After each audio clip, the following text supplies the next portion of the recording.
2 de julho. Boa noite a todos. Brasília, 2 de julho, quinta-feira, 19 horas. Fala, Gilson. Vamos lá tocar Riacho do Navio, que agora vai pro Ceará. Riacho do Navio, só rio pro Pajeú. O rio Pajeú vai despejar do São Francisco. O rio São Francisco agora vai pro Ceará. Laiá, laiá, laiá, laiá, laiá. Presidente Bolsonaro levou o rio pro Ceará. Ai, se eu fosse um peixe, algum garoto do rio, nadava contra as águas e nesse desafio saía lá do mar pro Riacho do Navio. Eu ia direitinho pro Riacho do Navio pra ver o meu brejinho, fazer umas caçadas, ver as pegadas de dois, andar nas vaquejadas do Riacho do Chucá e acordar com passada. Sem rádio, sem notícia das terras civilizadas, sem rádio, sem notícia das terras civilizadas. Valeu, Gilson, continua aí.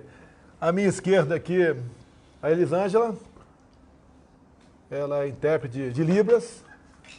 O nosso Rogério Marinho, do MDR, Ministério do Desenvolvimento Regional. Estava previsto hoje aqui o Tarcísio, né, da infraestrutura, mas ele teve que ir no Rio de Janeiro e estará no IME, Instituto Militar de Engenharia, onde falará sobre ferrovias no Brasil. Então, a semana que vem, e com toda certeza, o Tarcísio estará aqui. Mas o Marinho estava previsto semana que vem, apenas fizemos uma inversão aqui. Temos aqui o Jorge Seife, tá? É o nosso secretário da Pesca, vai falar rapidamente algumas coisas sobre pesca. É extremamente importante, né, a pesca no Brasil. O ano passado nós crescemos, acho que por volta de 10%. Começamos sim a estimular a piscicultura no Brasil, a carcinicultura também, isso mesmo, acertei? Perfeito. Criação de camarão. Ele tem um estudo muito amplo, está faltando o melhor entendimento com o Paraguai para que de modo nós possamos criar tilápia naquele mar da usina de Itaipu, entre outras coisas. A retaguarda aqui está o Gilson. Ele não vai falar hoje quase nada, ele está na sanfona. Ele é o nosso presidente da Embratur. Ele tem um plano muito ousado que está sendo posto em prática. Já começou em Pernambuco. E está fundando na costa do Brasil, na direção de hotéis, tá? Pequenas embarcações, carcaça de aeronaves, vagões, entre outros recifes artificiais. Isso aí ajuda no mergulho de esplendor, bem também ajuda com o ecossistema. O cara pode pescar de varinha ali, ou de mergulho mesmo, que sempre vai ter um peixe dando mole por ali. Ajuda o turismo, sim. Vai afundar estátua também. Ok? Algumas estátuas, escultura marinha. No Rio de Janeiro, por exemplo, não é porque eu tenho uma casa ali por volta de 3.100. Ali tem vários hotéis, tem o Windsor, tem o Sheraton. A gente vai afundar na direção desses hotéis. E qualquer hotel, tá, que tem uma água razoavelmente limpa na frente, se quiser que nós venhamos afundar alguma coisa ali, para ajudar a aumentar a taxa de ocupação do hotel, só entrar em contato com o Embratur, que a gente vai botar no plano, a Marinha ali abona, né? E a gente afunda esse material lá. E aqui o Pedro Guimarães, que tem muito a falar também sobre alguma coisa da Caixa. Primeira coisa, Pedro, sua Caixa, rapidamente. Quando nós assumimos em janeiro do ano passado, tá, o juros cheque especial está 14% ao mês. Cheque especial, o que você ia falar agora? Nós acabamos de reduzir de novo, presidente, para 1,8% ao mês. Estava em 2,9%, reduzimos de novo para 1,8%. Poxa, isso a gente esperava que viesse de um banco privado, né?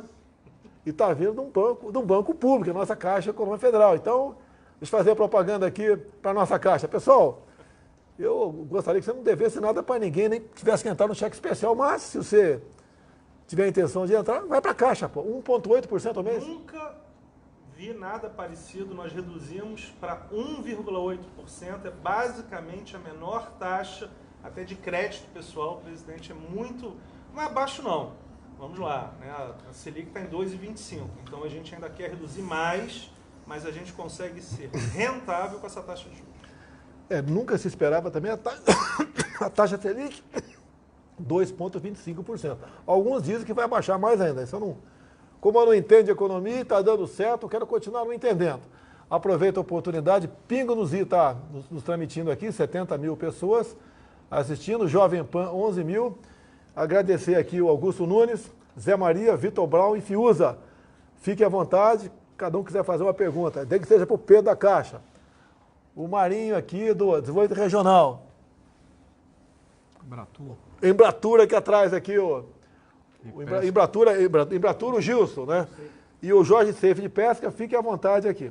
Vamos continuar. Marinho, nós tivemos uma semana passada, na região de Jati, Ceará, inaugurando, né, mais uma parte da transposição do São Francisco. O que você tem a dizer, Marinho? Presidente, nós temos recebido a orientação sua de que não devemos deixar nenhuma obra parada que foi iniciada em administrações anteriores e principalmente nos que tangem recursos hídricos tão importantes para dar segurança à população nordestina do semiárido, né? Então a chegada das águas do São Francisco ao Ceará é um motivo de comemoração para todos os brasileiros, né? Isso é um sonho secular. Foi falado pela primeira vez por Dom Pedro II, essa obra foi iniciada há mais de 15 anos. A ideia era terminá-la em apenas 5 anos. Aconteceram uma série de problemas, desde questões de projetos mal feitos, até a questão de má alocação de recursos. Está quase o triplo do valor que foi pensado anteriormente, e nós já investimos na sua administração quase 2 bilhões de reais. Chegamos ao Ceará e até o segundo semestre do próximo ano vamos concluir com o Rio Grande do Norte, integrando os 4 estados do Nordeste e trazendo para o semiárido nordestino, eu acho, essa trilha de prosperidade que é a segurança hídrica. A gente termina completamente essa obra até 22? Não, ainda não? Até 21. Presidente. Até 21? Até 21 a gente deve terminar a obra. Vai ter gente se afogando no Cariri, é isso mesmo? Aí vão ter perímetros irrigados, vão ter adutores, mas a obra do São Francisco a gente conclui no segundo semestre do próximo ano. Nós temos aqui em Pernambuco a questão da fruticultura. Tá? Isso também vai potencializar a fruticultura no sertão nordestino todo, ali na região do Cariri. E o que você tem a dizer sobre o sabor da fruta nordestina? Presidente, essa obra está permitindo que uma série de perímetros irrigados que trazem agricultura irrigada, que é uma agricultura de alto valor agregado ali para a região do semiárido, sejam estabelecidos, além de água tratada na torneira das pessoas que não têm água tratada. Aliás, a questão do marco do saneamento, né, que também enfrenta esse problema. Pode falar rapidamente do marco de saneamento. Nós estamos aí tratando, por exemplo, de segurança hídrica de 4,5 milhões de pessoas que moram na região metropolitana de Fortaleza, com a chegada das águas ao Jati, a sua integração, o cinturão das águas. Né? Nós estamos falando aí da adutora Vertentes Litorâneas na Paraíba, são mais de 400 mil pessoas com segurança hídrica, água na torneira. A adutora do Agreste lá em Pernambuco. Enfim, isso é uma obra fantástica de segurança hídrica para toda aquela região. E o saneamento, nós temos que comemorar, o Brasil tem que comemorar, presidente, porque finalmente, desde 2016, se arrastava no Congresso Nacional a discussão desse marco. Nós temos 100 milhões de pessoas sem cobertura de tratamento de esgoto, 35 milhões ainda sem água tratada, e agora o desafio da universalização desses serviços tão importantes vai contar com o apoio da iniciativa privada, porque nós temos agora segurança jurídica, previsibilidade e atração para trazer de 500 a 700 bilhões de reais de investimento, que vão gerar milhões de empregos, vão trazer, sobretudo, saúde e produtividade para a população brasileira. Então, estamos todos de parabéns. Nós não consideramos regiões no Brasil. O Brasil é um só país, e o que nós pudermos fazer para atender a todos, nós faremos, né? A boa notícia aqui, Marinho, vem do agronegócio. Como sempre, o agronegócio realmente está lá na frente, né? Nós tivemos um saldo positivo de 7,4 bilhões, né, para o mês de junho. Em grande parte aí vem do agronegócio. Vem do agronegócio, que o pessoal não parou de trabalhar. Enquanto no Brasil aí parece que houve uma competição entre governadores. Quem parava mais, né? Exatamente. Quem protegia mais a vida do... O senhor brevemente vai estar em Petrolina, inclusive, anunciando a ampliação de área lá do perímetro irrigado. Já são 120 mil hectares no Vale do São Francisco, mais de 300 mil empregos. O senhor vai anunciar lá a expansão de área naquele perímetro, além de uma série de outros perímetros em outros estados do Brasil. Semana retrasada, nós estivemos liberando recursos para perímetros irrigados também lá na região do norte de Minas, né? Então, nós estamos fazendo um trabalho, eu diria assim, bastante extenso, integrados com o Ministério da Agricultura, e o resultado está aí. A agropecuária está dando aí um resultado extraordinário para todos nós. Petrolina é muita fruticultura, né? Isso. O filho do senador Bezerra Fernando Filho. Fernando Filho. Tá? Filho do Fernando Bezerra, prefeito lá de Petrolina lá. Prefeito Miguel. Miguel. Tá. O Fernando é o deputado. E também ali no Piauí, o terra do Monsanta, Parnaíba também recebeu recurso ano passado. Teve aqui o Monsanta falando conosco. Na época você não era o ministro, era o Canuto. E foi desliberado parte de recursos para irrigação. Então Parnaíba também vai entrar nesse rol de cidades como Petrolina que exportam fruta para o mundo todo aí. Tá certo? E o senhor liberou agora uma ponte lá para melhorar a situação lá do Parnaíba. Lá o Monsanta, eu tive na pré-campanha conversando com ele, uma pessoa excepcional, foi senador aqui por muito tempo, ocupava a tribuna, às vezes falava mais de 1 hora. Aí você ouviu o Monsanta e tinha um bom palavreado, né, e boas ideias. Então Parnaíba está de parabéns aí com o Monsanto. Rapidinho aqui, o Jorge Seif, o que é mapa de bordo digital? Que trem é esse? Presidente, em comemoração aí à Semana do Pescador, né? Dia 29 foi dia do pescador, dia de São Pedro também. Nós fizemos aí o mapa de bordo digital. O que acontecia? A produção de peixe brasileira, através dos barcos, né? Pescadores artesanais, precisava ser manual, né? Em folhas. Obrigado. Precisava ser manualmente em folhas e levado até a superintendência, e muitas vezes esses dados se perdiam. E agora nós estamos resgatando a estatística pesqueira brasileira, que só vai fortalecer a segurança do nosso Brasil em produtividade e também, logicamente, fornecendo mais um serviço digital ao cidadão brasileiro. Não precisa mais se deslocar. Ele pode fazer isso da sua própria casa, da sua empresa, do seu escritório. Carteira de pesca amadora, o que é isso? Capitão, é a segunda versão da... Obrigado. É a segunda versão da carteira de pesca amadora, né, com mais funcionalidades, com débito automático lá pelo site. Então, o pescador amador, o pescador esportivo brasileiro, pode entrar no site do Ministério da Agricultura e tirar sua carteirinha de pesca digitalmente, sem complicação. Ele mesmo imprime, paga o boleto e o pagamento é automático. Desburocratizando, né? Nós estamos em contato com a Marinha também para a gente facilitar a retirada da carteira de motonáutica. O pessoal que gosta de andar de jet ski. Está muito complicada, muitas horas de prática. E tem países que você chega, né? E assina um termo de responsabilidade. Em poucos minutos você aprende a mexer com o jet ski e vai passear. Isso aí, se a gente conseguir fazer próximo, pelo menos, vai ajudar em muito o turismo aqui no Brasil. Eu tenho falado, o Vado Ribeira, minha região ali, né, em interior de São Paulo. Você podia botar isso em Eldorado Paulista, em Ribeira, em Sete Barras, em Registro.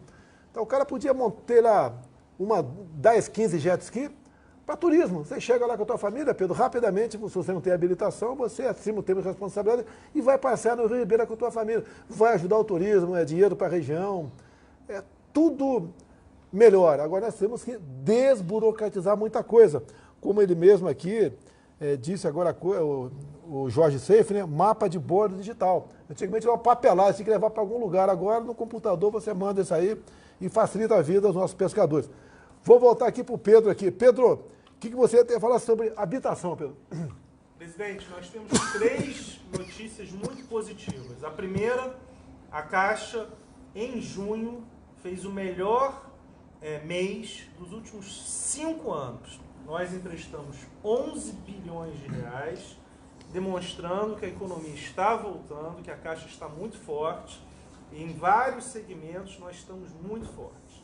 Além disso, isso é muito bom para a população, nós temos agora o registro eletrônico dos cartórios. 14 estados já têm isso. O que significa isso? Você faz online e reduz de 45 dias para só 5 dias. Então, uma desburocratização e, nesse momento de pandemia, é muito bom. E o terceiro ponto, a Caixa está financiando na compra do apartamento os custos de cartório e o imposto de transferência. São 5 bilhões de reais por ano que as pessoas, em especial nesse momento de pandemia, evitam de gastar e fica nos próximos 30 anos. Outro assunto, financiamento para pequenas e microempresas. Nós temos várias linhas, uma delas é o Pronamp, a outra é uma parceria com o Sebrae. A Caixa financiou desde o começo da pandemia 10 bilhões de reais para pequenas e microempresas. Isso gerou mais de 110 mil empresas receberam esse empréstimo. Pessoal, um assunto aqui que eu nunca recebi tantos vídeos no meu telefone. Tá? Vocês viram uma médica, a doutora Raíssa Soares, de Porto Seguro, Bahia, fazendo um apelo para mim, né, para que chegasse a hidroxicloroquina na tua cidade, que não tinha. E nós sabemos que, por testemunhos, né, não só de pacientes, bem como de médicos no Brasil todo, não são todos, né, mas em grande parte, dizem que o tratamento da Covid-19 na fase inicial tem tido sucesso.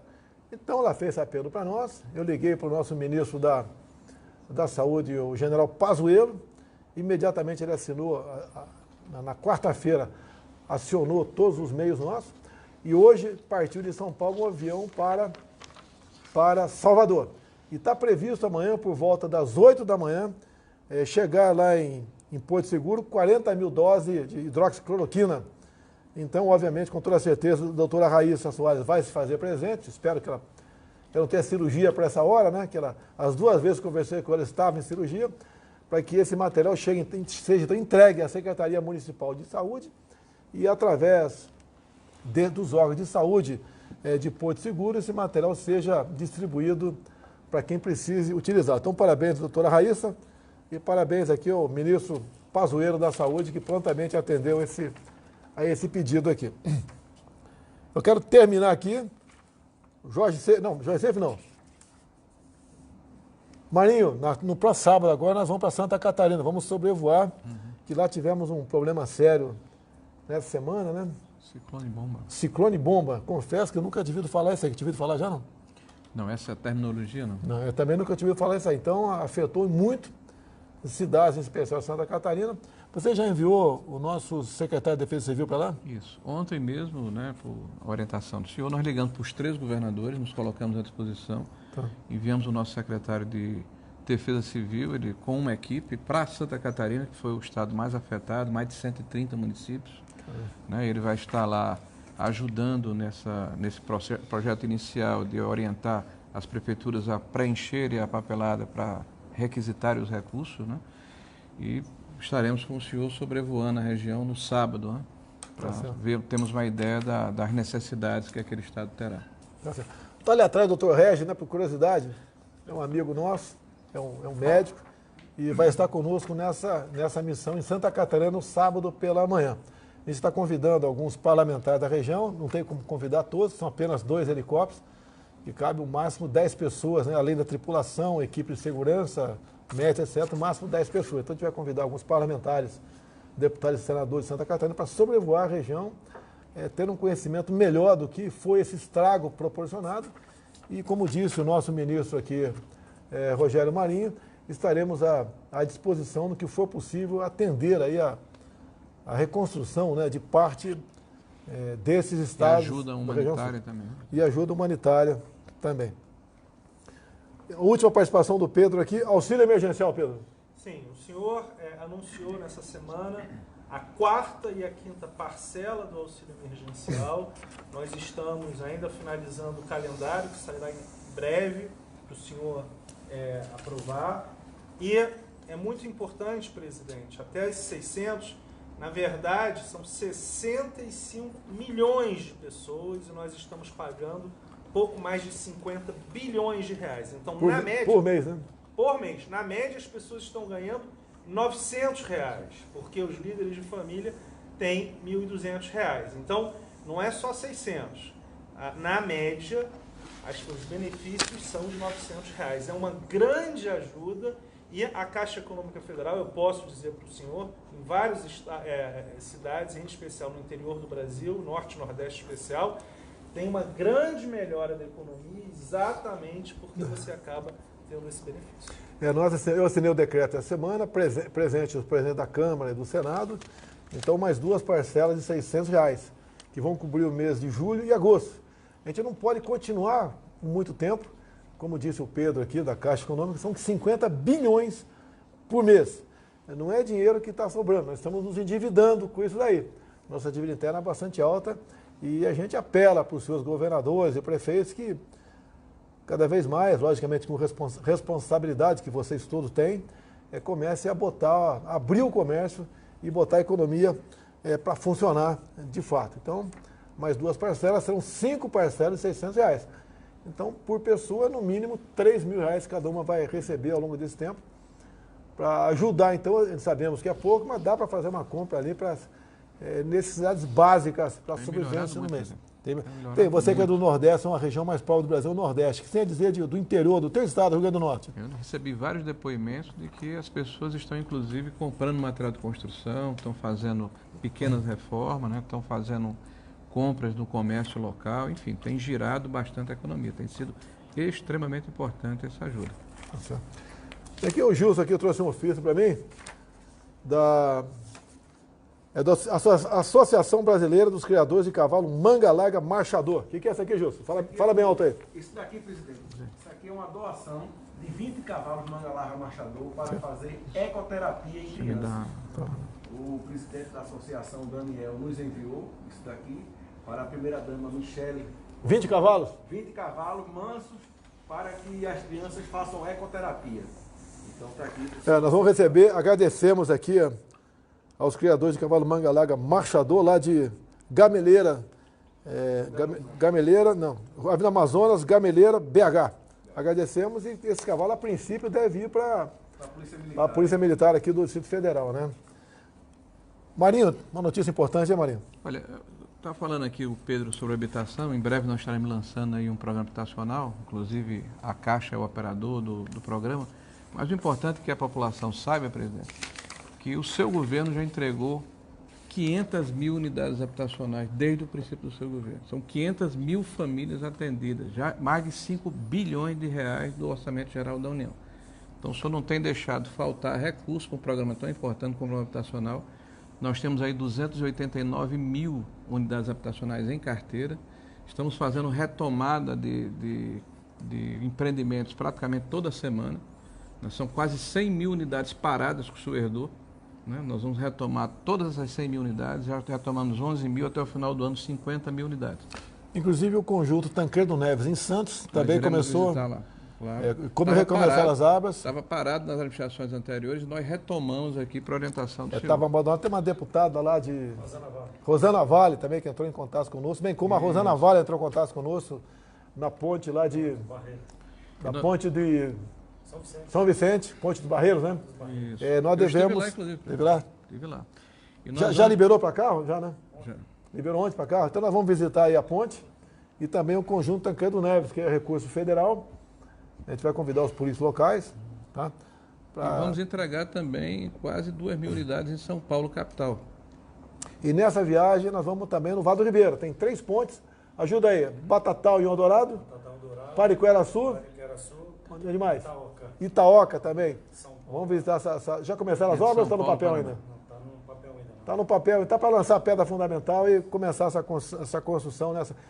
Inclusive, olha só, não tem nada meu aqui não, pelo amor de Deus, tá? Eu estava com um jet ski no Rio Ribeira, falei agora há pouco de turismo, né?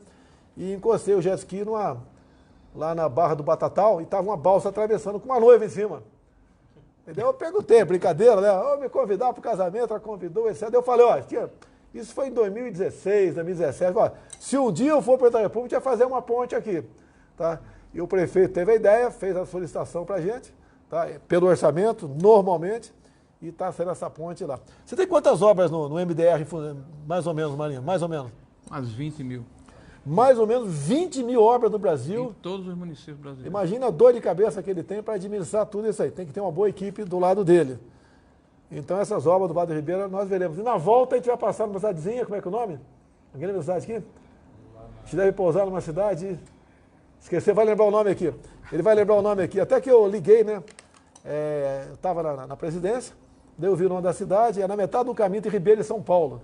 E eu devo parar no meio do caminho. Daí liguei para aquela cidade, daí atendeu um sargento da Polícia Militar, se apertou, o sargento falou, tá, pois não, aqui é o presidente da República, Jair Bolsonaro. Ele falou, boa tarde, muito obrigado, ligou o telefone. Daí eu liguei de novo para ele, pô, ajuda aí, o nome da cidade aí. Poranga não é Poranga não. Liguei novamente, ele atendeu, eu falei, sargento, eu te ligo no telefone aqui na imagem, né, FaceTime, você vê a minha cara. Olha, acabou a conversa, desligou o telefone, mas tudo bem. Se tiver parado nessa cidade, Encontrar o ninguém sargento. acredita, lógico, para o presidente ligar para o cara tá dando trote. Por exemplo. O senhor vai dia 10 para a Bahia, né? Vai para o Nordeste. Dia 10, Bahia, nós vamos visitar também a Transnordestina. Também. É outra O obra senhor vai baixar no sul do Piauí. enorme, a Transnordestina, que nós vamos tratar sobre ela semana que vem com o Tarcísio aqui, que ela será concluída também, assim como a ferrovia Norte-Sul, que começa lá no Porto do Maranhão, e está aqui no Maranhão, passa ali por o estado de Tocantins, Goiás, e termina no Porto de Santos. Tapiraí, São Paulo. A gente vai fazer um pouso, não vai avisar o dia não, tá? Vai fazer um pouso aí e bater um papo aí. Com o sargento lá, né? Com o sargento, chamar o sargento para conversar, bater um papo com o sargento aqui e trocar uma ideia com o prefeito, o vereador, com uma autoridade. A ideia é pousar no campo de futebol, se tiver, para não causar grande aglomeração, né? E toda vez que eu posso, que eu vou em algum lugar, junto a algumas pessoas, eu sou massacrado aí por uma rede de televisão, sabe qual que é, porque estava sem máscara, mas tudo bem. Lembrar que hoje, 2 de julho, é Dia Nacional do Bombeiro Militar. Então, parabéns a todos os bombeiros, que todos nós temos o melhor nível de admiração e respeito aos bombeiros militares de todo o Brasil. Né? Tá, e vamos passar também em Cajati. Vamos lá, o tiro de guerra está sendo feito, né? Com a participação do prefeito local. Vamos lá? PL da fake news. Está lá no Senado, está votando os destaques. Eu quero dizer a todos aqui que o próprio presidente da Câmara falou que o projeto, uma vez aprovado no Senado, ia sofrer alterações na Câmara e cabe a mim sempre, né, a possibilidade de veto. Isso é natural. Eu veto, o parlamento mantém ou derruba o veto, isso é natural. Tá? Mas, logicamente, você só sabe a minha posição, eu sou extremamente favorável à liberdade total da mídia. Até dessas tradicionais que vivem dando pancada em mim o tempo todo, não tem problema. Eu acho que tem que continuar batendo, não estão batendo tanto, eu só estou crescendo, continue batendo, sem problema nenhum. Agora não podemos admitir a censura aqui, pelo amor de Deus. E mais ainda, só curiosidade, né? Curiosidade. Tem aqui uma análise, não vai dar para ler tudo isso aqui, são várias páginas, onde Facebook, Google, Twitter e WhatsApp fazem um parecer contrário a esse PL. E digo mais, né? Um parecer técnico, digo mais. Foram 44 senadores que votaram aí favorável ao projeto. O pessoal está apanhando aí muito nas mídias sociais. Eu conversei com um senador que votou favorável. E ele se desculpou, falou que havia se equivocado, que foi um voto eletrônico, né? E votou erradamente. Se porventura tiver um veto, se o projeto chegar bom, a gente sanciona. Agora, se chegar como se apresentou até o momento, a gente não tem como não deixar de vetar. E mais ainda, em se passar na Câmara, que eu acho difícil, mas se passar, a gente pode publicar o projeto, né, ainda, porque eu tenho 15 dias para sancionar ou vetar, e daí o pessoal a opinião pública vai dizer qual artigo deve ser vetado e qual não deve ser vetado, porque afinal de contas, quando se fala em liberdade de expressão, se fala em democracia. Muita gente fala democracia da boca para fora, mas aprova projetos que cerceiam a liberdade de imprensa. A gente não pode admitir isso aí. Eu duvido qual cidadão no Brasil é mais criticado na internet do que eu. Com apelidos, um montão de coisa. Se eu me sentir prejudicado, eu posso entrar na justiça, né? Calúnia, difamação, o que mais aí? Injúria, tá? Agora, jamais querer censurar a mídia para me proteger. Já da minha parte, quando se fala em democracia é uma coisa, quando se exercita é outra. Estou aberto aqui ao prezado aí, Augusto Nunes, Zé Maria, Vitor Brau e Fiuzi, qualquer pergunta para o pessoal que está na mesa, exceto eu, fique à vontade que a gente bota aqui no som aqui e responde para vocês. Vamos continuar? Hoje foram vários versos, um projeto de lei também, que falava sobre o uso obrigatório de máscara, inclusive dentro de casa. Eu vetei, né? Ninguém vai entrar na tua casa para te multar. Eu mesmo aqui, poderia ser multado agora porque eu estou sem máscara. Tá certo? Nós também. Não tem, olha só, pessoal, nós temos que respeitar a pandemia, nós lamentamos os mortos, mas deixo bem claro, né? A história de lockdown, de ficar em casa, o objetivo era fazer com que os hospitais se preparassem com leitos, UTIs e respiradores para atender quem chegasse infectado lá e precisasse de atendimento. Eu desconheço, pode ser que exista, desconheço, qualquer pessoa que tenha perdido a vida por falta de UTI ou falta de respirador. Então, o objetivo não é não deixar que a pessoa todos se infectem, não é isso daí. Porque todo mundo sabe que mais cedo ou mais tarde o pessoal vai contrair o vírus, né? Então, o objetivo era evitar que tivéssemos filas e alguém viesse a falecer por falta de atendimento. Isso, pelo que parece, pelo que consta, não aconteceu, tá certo? Agora, o grande problema que tivemos, foi muito criticado lá atrás, foi a destruição de empregos. Eu não sei quantos milhões de pessoas perderam o emprego do Brasil. Nós sabemos que os informais, 38 milhões de pessoas, ou a renda foi a zero, ou foi reduzida drasticamente. A OIT diz que os países da América do Sul, né, esses informais perderam 80% do seu poder aquisitivo. Então, um problema é que, da nossa parte, nós tratávamos lá atrás, mas essas medidas de fechar comércio, de impedir gente de ir à praia, entre outras medidas, essas medidas couberam aos governadores e prefeitos, segundo o Supremo Tribunal Federal. A nós apenas, quase que apenas, mandar dinheiro para estados e municípios, e mandamos muito recurso para estados e municípios para compensar a perda de arrecadação do Estado, que é o ICMS, grande parte, né?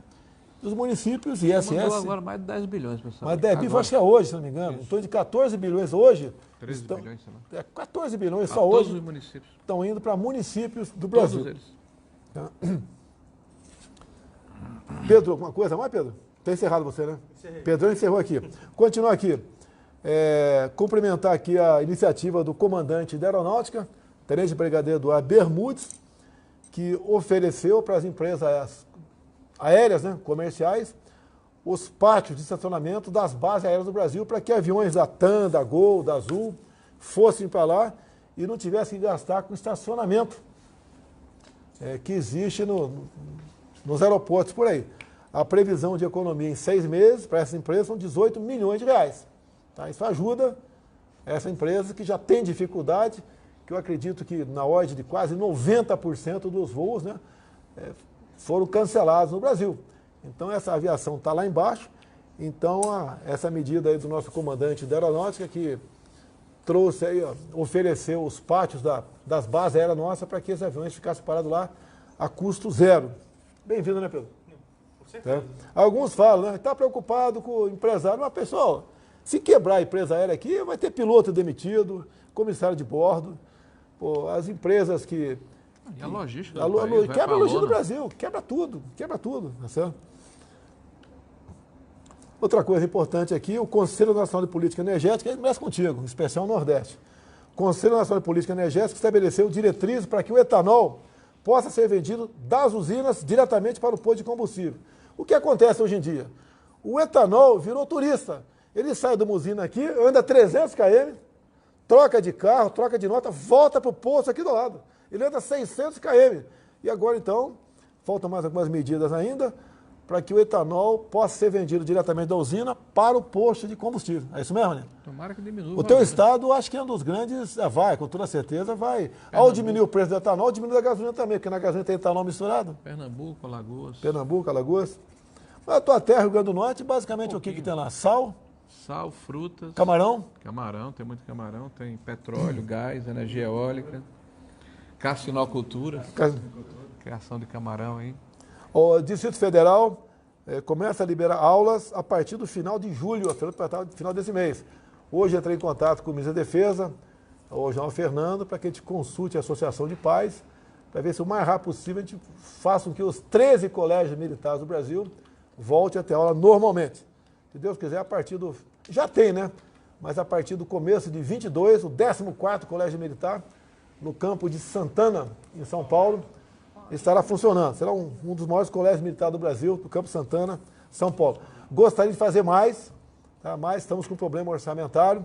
Eu gostaria de ter pelo menos um colégio militar em cada estado do Brasil. Né? Rio Grande do Norte, Natal tem. Estão fazendo lá, né? Não, Natal tem, colégio militar do Natal. Tem, né? Tem não. Tem não? Natal não tem não? Tem Fortaleza, Recife. No Pará tem também. Salvador também tem. Então, Natal tem que fazer. Não vão fazer, não tem que fazer. Tem 2 ministros agora. Natal. Rio Grande do Norte agora tem 2 ministros. É o Marinho e o Fábio Faria. Então são 2 escolas também, né? 2 escolas. Pessoal, hoje eu assinei hoje um parecer da AGU a Advocacia Geral da União, que esclarece que as escolas militares, no caso, Escola Naval, SPSEX, Escola Preparatória de Cadeias da Aeronáutica, colégios militares, né, são públicas para todos os fins, inclusive para acesso às universidades pelo SISU. Por analogia, se estende também aos colégios da Polícia Militar e Corpo Bombeiro Militar todo o Brasil. Então tinha problema, alguns reitores não aceitavam aí os alunos oriundos dessas escolas para adentrar a universidade via SISU. Então acaba com esse problema. E deixo claro que a grande maioria dos alunos de colégio militar são filhos de civis. Tá? E são pobres também, como outro cidadão qualquer. Então, está universalizando esse direito. Eu acho que acabou aqui. Pergunta, tem pergunta aí, Não, pergunta do pessoal, do Zé Maria, certo? Não mandou para você não? Bota a primeira aqui. MP do futebol, tá? Ontem nós tivemos a primeira partida aí, onde o mando de campo foi do Flamengo, foi... Flamengo e Boa Vista. Flamengo e Boa Vista. Eu não sei quanto, mas eu acho que foi mais de 10 milhões de reais que o Flamengo arrecadou. Muito mais de 10 milhões. E tinha uma televisão aí que tinha o monopólio e pagava, acho que 500 mil, 600 mil cada jogo. Então o Flamengo ontem faturou, juntamente com o Boa Vista, né, mais de 10 milhões de reais transmitindo na internet. Então parabéns ao Flamengo. Parabéns ao presidente Jair Bolsonaro, que assinou a medida provisória, tá certo? Dando aqui a carta de alforria, né? A liberdade para que os times de futebol, o mandante, negocie qual forma que ele quer vender o seu direito de imagem. E olha só, o que está na medida provisória? 5% do que se arrecada, vamos supor que for 10 milhões de reais. Dá 5%, 500 mil. É distribuído pelos jogadores. Com todo respeito aos jogadores do Boa Vista, né? Um time pobre, lá do Rio de Janeiro, a maioria dos times de futebol são pobres no Brasil, dividindo esses 5% dos jogadores é um bom bicho. No nosso tempo, né, mano, tinha bicho, né? Bicho. Agora vai ter o bicho aí do direito de... Eu fui presidente de futebol. Qual é a sua camisa aí? Mostra aí. Eu tô achando que é uma camisa... Olha, rapaz. Mengão? Deixa eu ver aqui, ó. Desculpa aí, Felipe Melo, mas, pô, hoje me botaram a camisa do Flamengo. Camisa de força aqui, ó. Camisa do Flamengo, pelo jogo de ontem. Uma imagem excepcional a imagem. Parabéns ao Flamengo. Só no YouTube, 11 milhões de visualizações, com todo respeito, foi um time lá da primeira divisão, né, o Boa Vista, mas imagine aí um Flamengo e Palmeiras, um Corinthians. Um clássico, né? ABC do Natal. ABC, Flamengo e ABC de Natal, tá vendo? Vai estourar, vai explodir. Isso daí faz o quê? Havendo essa concorrência, o time, né, decidindo para quem vai vender o seu direito de imagem. O time que tiver melhor vai vender mais caro, então não existe acomodação. O time, quando o meu time for jogar, como tem bons jogadores, vai vender mais caro aquela imagem. Isso é negócio. Então o time que se acomoda, quando for mandante, vai cair o valor da venda daquela imagem.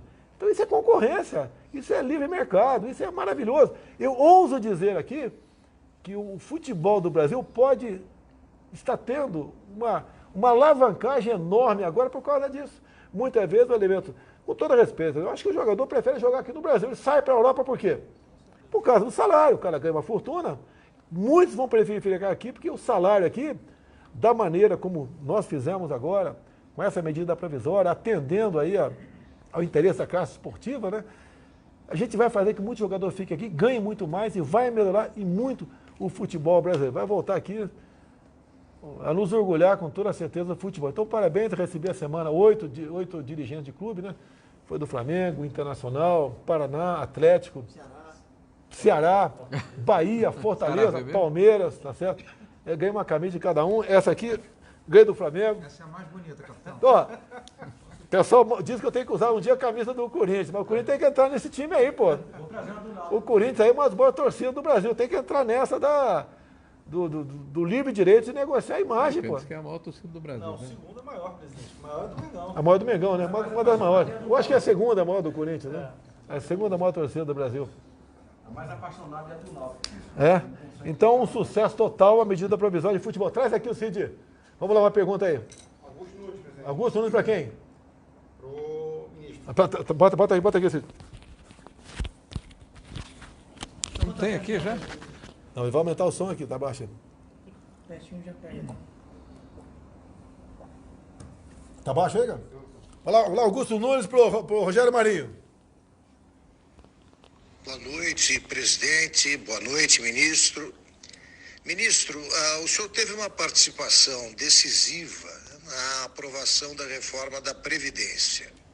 Se for possível aprovar alguma outra reforma ainda neste ano, qual seria a prioritária?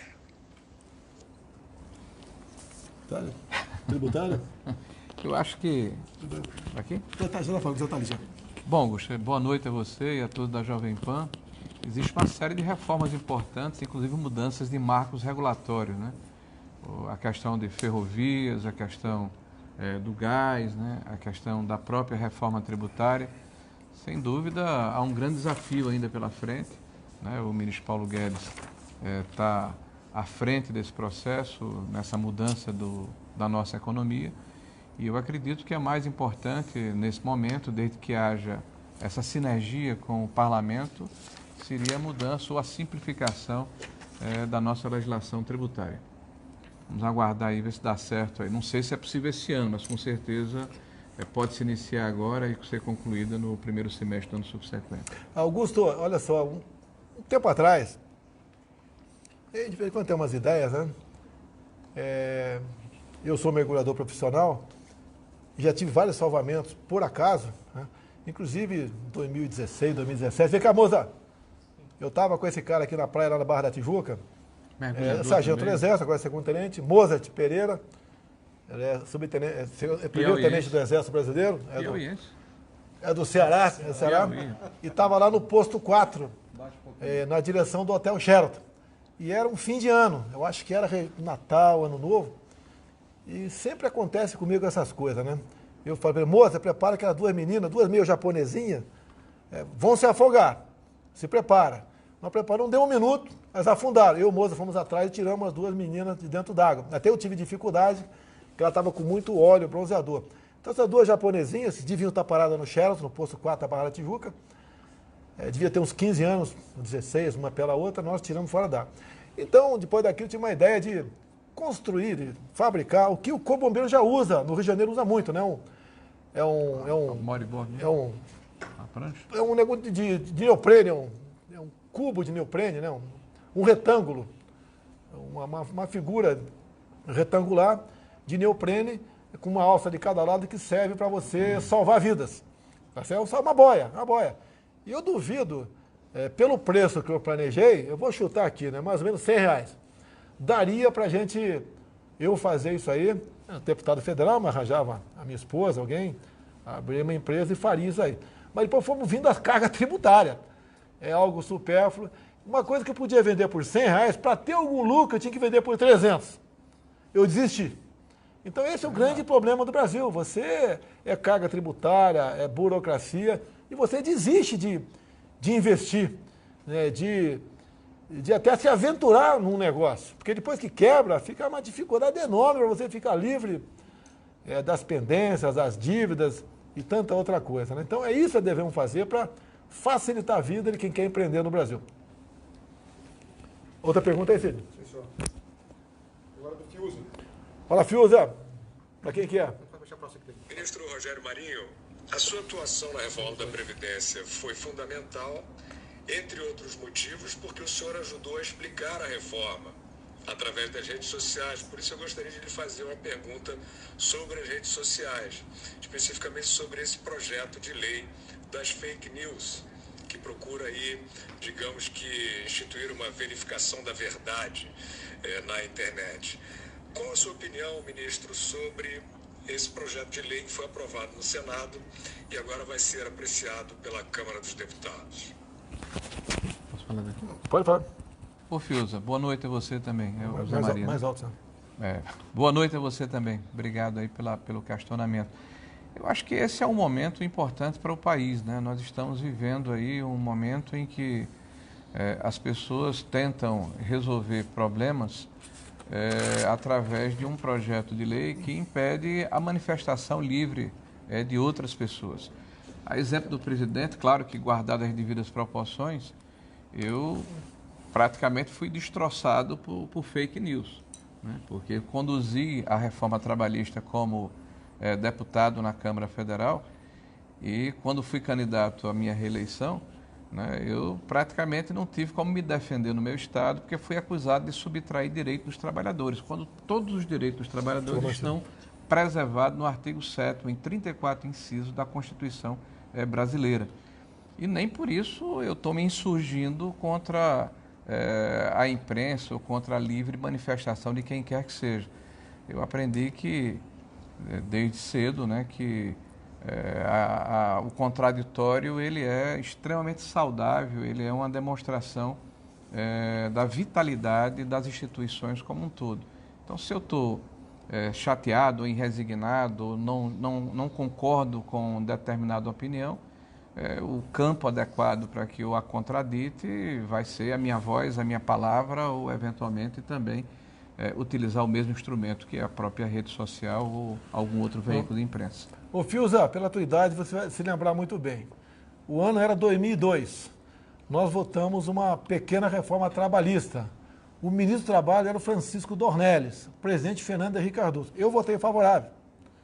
A internet não tinha o que nós temos hoje, não tinha Zap, não tinha muita coisa, mas existia a internet. E eu e muitos parlamentares, nós fomos arrasados na internet, porque eles diziam que nós votamos para acabar com o 13º, fundo de garantia, exatamente, hora extra, coisa, licença gestante. Tá? Nós votamos para acabar. E não tem como acabar isso, porque está no artigo 7º da Constituição. Nenhuma emenda à Constituição você pode acabar com isso. Então, o que era flexibilizar, por exemplo? Licença gestante, você poderia parcelar. Tá? Entre tantas outras coisas, você poderia parcelar, gozar mais tarde aquele benefício. O 13º, você podia antecipar o 13º de comum acordo com o patrão.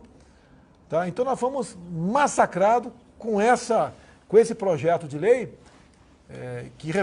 que fazia uma reforma trabalhista, mas a esquerda, e a esquerda panfletava em escolas, usou muito a escola, o ensino fundamental, outdoor, cartazes colados nas ruas. Lá no Rio de Janeiro, o primeiro que apareceu no retrato era eu. Então eu fui um dos sobreviventes de 2002.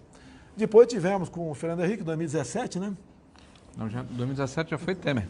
Foi Temer, 2017. Nós votamos uma reforma trabalhista semelhante àquela. Eu votei novamente favorável. Tá? Tive 500 mil votos, foi um recorde de votação minha no Rio de Janeiro. Mas eu não foi recorde não, porque eu votei, foi lá. Não, eu vim candidato a presidente. E o Marinho sofreu muito no Rio Grande do Norte, porque a esquerda, os sindicatos... Dizendo exatamente a mesma coisa. Quer acabar com o fundo de garantia, com o 13º, enfim, com todos os direitos. Lamenta esse tipo de... Agora, não é por isso que eu vou querer censurar as mídias sociais. E digo mais, com todo o respeito que eu tenho ao parlamento, é o jogo democrático. Se for aprovado na Câmara, chegando para mim o projeto, eu vou fazer uma consulta popular, o que deve ser vetado ou não. E a gente vai vetar, e depois o parlamento pode, se entender que tem que ser derrubado o veto, esse faz parte da regra do jogo. Agora, no Senado, passou com 44 votos. Seria a maioria simples, né? Agora, para derrubar o veto, teria que ter 41 votos, né? Não. E se com 44 passou o projeto, já tem um senador que falou que se vetar ele vai manter o veto. Se mais três senadores resolver votar para manter o veto, o que nós vetarmos será mantido o veto. Então, para mim, o que depender de mim, liberdade total nas mídias sociais. Inclusive por ser criticado, né? Porra, ninguém sofre mais crítica do que eu. Eu duvido que, durante a campanha, olha só, eu era chamado de homofóbico, racista, fascista, xenófobo, não gosto de nordestino, tudo em cima de mim. Tá? O PT mesmo, suas inserções na televisão, aparecia uma menina lá que tinha uma suástica marcada na barriga, né? E o PT dizia que foram bolsonaristas que fizeram aquilo, depois fizeram uma perícia e viram que ou ela mesma fez, ou ela permitiu que fizessem, pela profundidade dos cortes. Um tremendo fake news.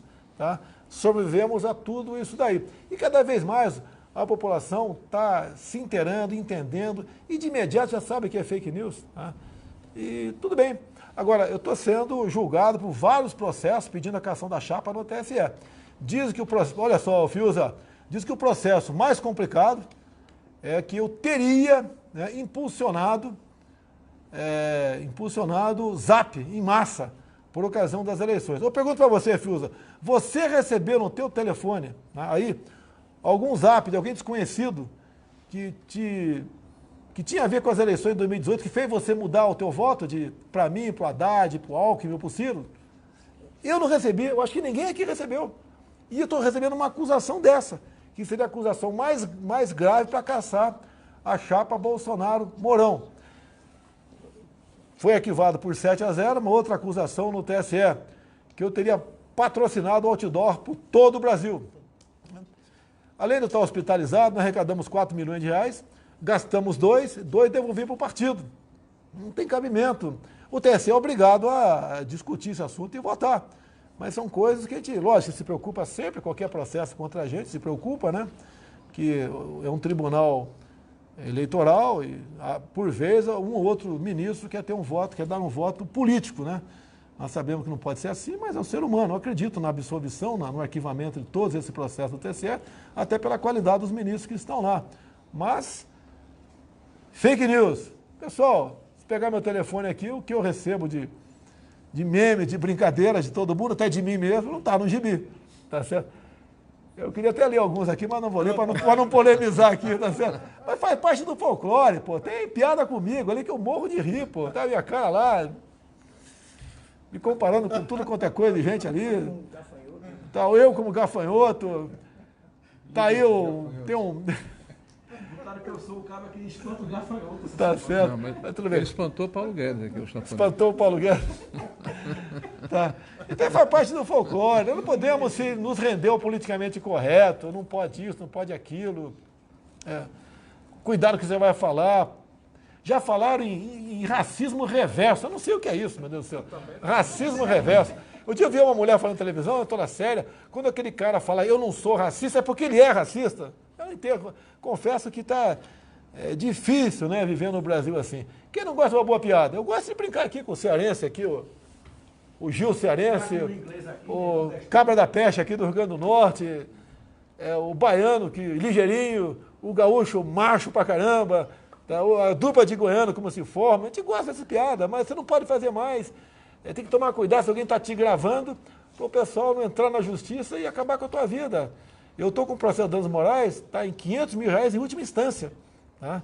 Se eu perder, eu vou ter que me virar como pagar. Olha só, eu respondi para uma televisão por que não ia numa parada do orgulho gay. Eu falei, porque acredito em Deus, na família e bons costumes.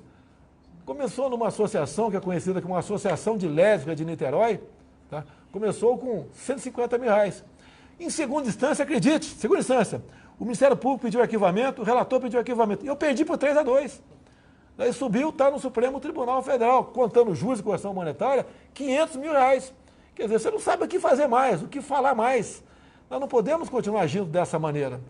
Temos que lutar contra isso.